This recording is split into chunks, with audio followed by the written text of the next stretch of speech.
வணக்கம் நண்பர்களே. Global boiling புவி கொதிப்பு பூமி எதிர்கொண்டிருக்கக்கூடிய ஒரு மிகப்பெரிய சவால். இதை பற்றி தான் நம்ம இந்த வீடியோவில் பார்க்க போகிறோம்.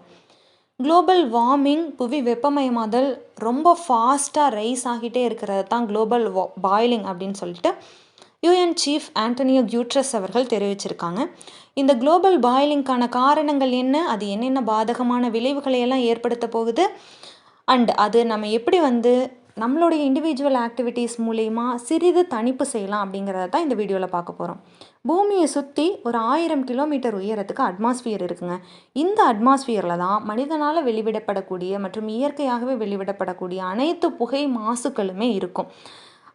வாகனங்கள்லேருந்து வர்றது, தொழிற்சாலைகள்லேருந்து வர்றது, கால்நடை வளர்ப்புலேருந்து வரக்கூடிய மீத்தேன் கேஸஸ், ஃபாரஸ்ட் ஃபயர் ஏற்பட்டால் வரக்கூடிய புகை, எரிமலை வெடிப்பிலிருந்து வரக்கூடிய புகை, இந்த மாதிரி எல்லா மின்சாரம் தயாரிக்கும் போது வெளிவிடப்படக்கூடிய புகை, அக்ரிகல்ச்சரில் ஃபர்டிலைசர்ஸ் வாலடைல் ஆகிறதுலேருந்து வரக்கூடிய புகை எல்லாமே இந்த அட்மாஸ்பியரில் தான் இருக்கும்.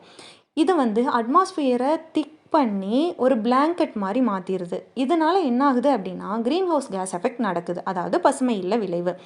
நார்மல் ப்ராசஸில் பகலில் சூரியன்லேருந்து வரக்கூடிய வெப்பம் இரவில் பூமியிலேருந்து ரேடியேஷன் மூலயமா வெளியேறி பூமி குளிர்ச்சி அடையணும்.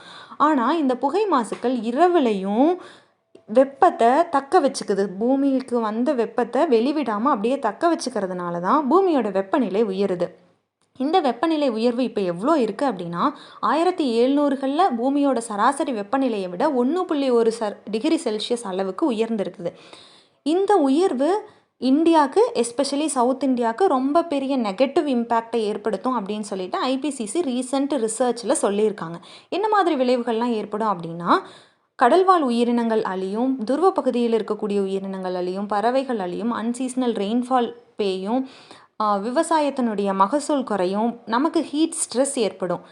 இந்த மாதிரியான இம்பேக்டை எல்லாத்தையும் நம்ம கண்டுக்காமல் எக்கனாமிக் ஆக்டிவிட்டீஸில், எக்கனாமிக் ஆஸ்பிரேஷன்ஸ்லேயே நேஷன்ஸ் ஃபுல்லாக அவங்களோட எஃபர்ட்டை ஸ்பெண்ட் பண்ணுறாங்க அப்படின்னு சொல்லிட்டு தான் ஹவு டேர் யூ அப்படின்னு சொல்லிட்டு கிரேட்டா துன்பர்கோட வாய்ஸ் ரைஸ் பண்ணியிருப்பாங்க.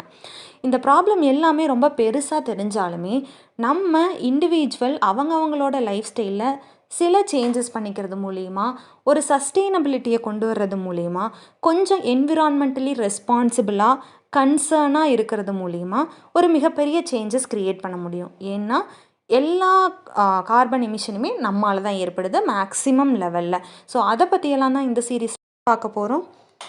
ஒரு சஸ்டெயினபிள் லைஃப் ஸ்டைல் ப்ராக்டிசஸோட அடுத்த வீடியோவில் உங்களை சந்திக்கிறேன். அதுவரை உங்களிடமிருந்து விடைபெறுகிறேன். நன்றி, வணக்கம்.